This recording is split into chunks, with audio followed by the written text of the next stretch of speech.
మీరు అడగాల్సినవి అడిగితే, దేవుణ్ణి అడగాల్సినవి అడిగితే, నువ్వు అడగలేకపోయానే, అయ్యో మిస్ అయ్యానే అనుకున్న వాటిని కూడా దేవుడు నీకు ఇస్తాడు.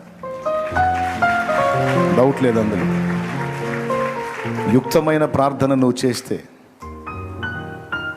యుక్తమైన వాటిని, అడగాల్సిన వాటిని నీవు అడిగితే, ఇక నీకు అవసరమైనవి నువ్వు అడగకుండా మిస్ అయినవన్నీ ఆయన చూసుకుంటాడు. ఈరోజు నేను పొందిన చాలా సంగతులు, నేను పొందినవి చాలా అడగకుండానే పొందాను. కొన్నిటి గురించి నేను ప్రత్యేకంగా అడిగాను. దేవుని ఆత్మ సంబంధమైన వాటిని ఎక్కువగా నేను అడిగాను. దాంతోపాటు భౌతిక సంబంధమైనవి కూడా చాలా నాకు ఇచ్చాడు. నాకు అది కావాలి, ఇది కావాలని నేను ఎక్కువగా దేవుణ్ణి కొన్ని విషయాలు అడగలేదు.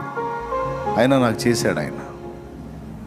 కాబట్టి ఆయనకి ఇష్టమైనవి మనం అడిగినప్పుడు మనకిష్టమైన వాటిని కూడా తప్పకుండా తీరుస్తాడు ఆయన. ఒక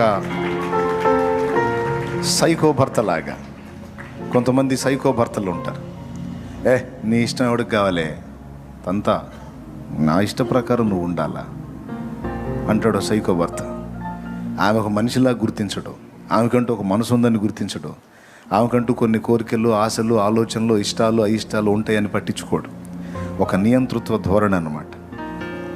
ఆమె ఇష్టాలతో, ఆనందాలతో, అవసరాలతో, అక్కర్లతో, ఆమె సంతోషాలతో వీనికి అవసరం లేదు. ఆమె ఒక యంత్రంలాగా అన్ని విషయాల్లో వీని సంతోషాన్ని వెతకాలి. సైకో భర్త యొక్క నైజం. దేవుడు ఒక సైకో భర్త కాదు.